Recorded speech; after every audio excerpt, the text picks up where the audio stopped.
Benvenuti a Italiano con Amy. Oggi ho per voi un video del cavolo.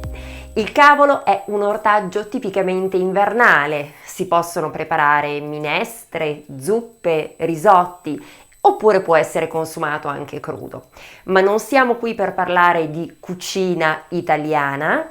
Nel video di oggi vedremo alcune espressioni ed esclamazioni popolari con questa parola. Attenzione, perché l'italiano che vedremo oggi è colloquiale, pertanto da non utilizzare in contesti formali.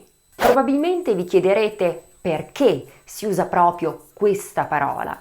Le ragioni sono due. Da un lato c'è il riferimento al poco valore del cavolo, che tradizionalmente è considerato un alimento poco pregiato, e dall'altro c'è una certa assonanza con un termine triviale, volgare, usato per l'organo genitale maschile. Si tratta pertanto di un eufemismo. Bene, vedremo ora 15 espressioni col cavolo. Numero 1. Cavolo, o al plurale cavoli, come espressione di meraviglia, sia in senso positivo che negativo. Esempio: ho appena pubblicato il mio secondo libro. Cavolo, complimenti! Oppure: ho perso il portafoglio. Cavolo, quando è successo? Numero 2. Che cavolo, che è un'imprecazione. Per esempio: ho dimenticato il cellulare a casa. Che cavolo! Numero 3. Non valere o non contare un cavolo. Significa non avere importanza, non avere alcun valore. Esempio: non voglio le tue scuse, non contano un cavolo, voglio il divorzio. Numero 4. Farsi i cavoli propri, che significa farsi gli affari propri, senza immischiarsi, senza intromettersi nelle faccende degli altri.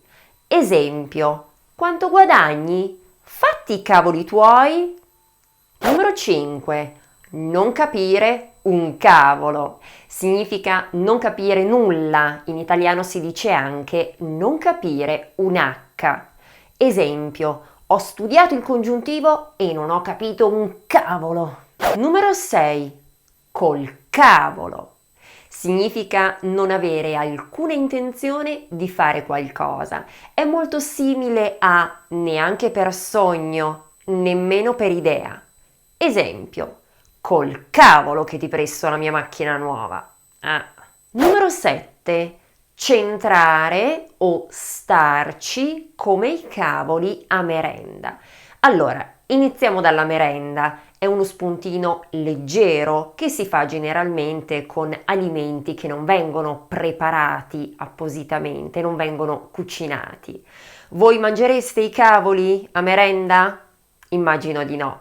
Ecco perché si dice questo quando ci si riferisce a qualcosa che viene detto che non è attinente con il resto, che non ha nulla a che vedere con gli argomenti che si stanno affrontando. È qualcosa di inopportuno, è qualcosa di fuori luogo.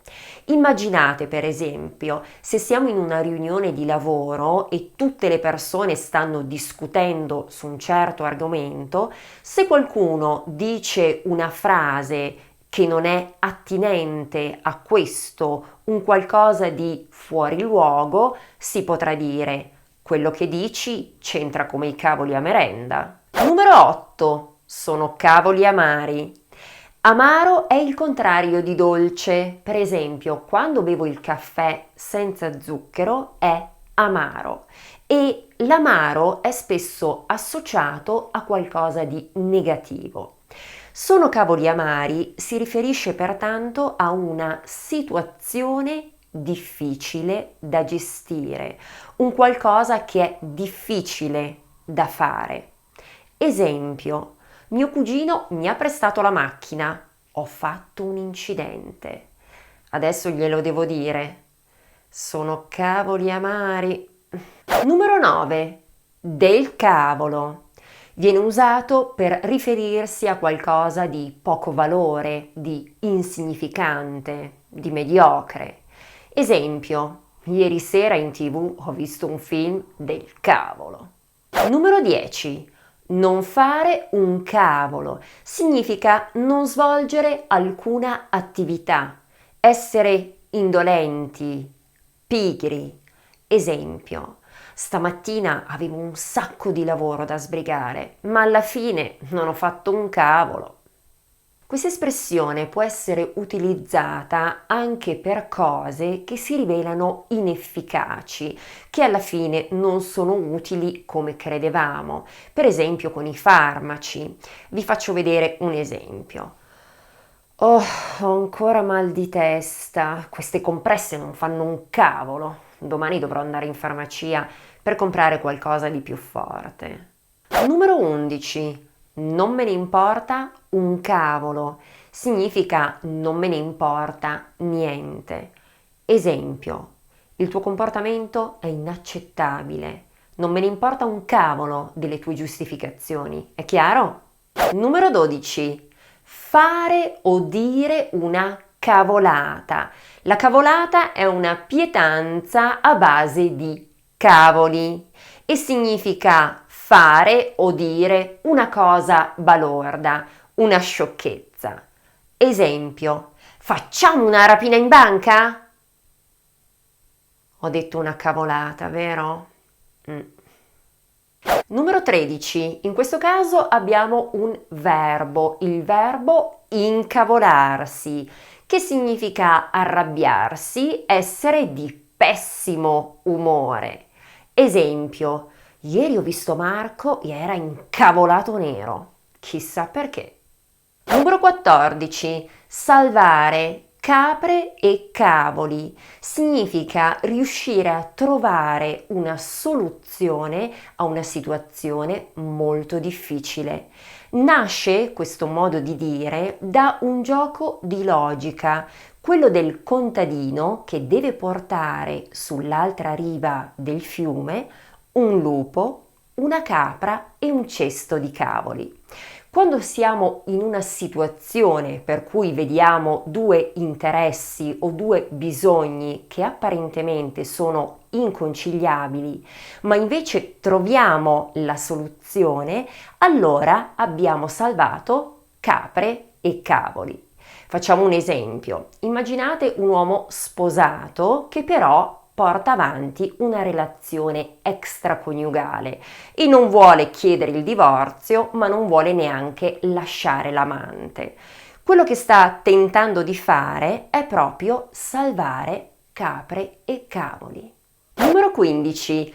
Andar a piantar cavoli. Sembra che questo proverbio derivi addirittura dall'imperatore romano Diocleziano, il quale decise di abbandonare Roma e di trasferirsi in una città dalmata a coltivare la terra. Vi avevo detto che avremmo visto 15 espressioni idiomatiche, così è stato, ma in realtà c'è il bonus. In italiano diciamo spesso che cavolo stai dicendo? Come per esempio, che cavolo stai dicendo, Willis? Che diceva il protagonista di una serie televisiva americana che io guardavo quando ero piccola. È la serie Il mio amico Arnold, in inglese Different Strokes. Non so se la conoscete, ditemelo nei commenti. Aspetto i vostri commenti sia su YouTube che su Facebook. Contattatemi perché mi farebbe molto piacere parlare con voi. Io vi ringrazio per aver guardato questa lezione, spero vi sia piaciuta e se vi fa piacere possiamo continuare a vederci. Qui avete due video, uno sul significato di prego e l'altro sulla pronuncia e cultura italiana. A voi la scelta. A presto!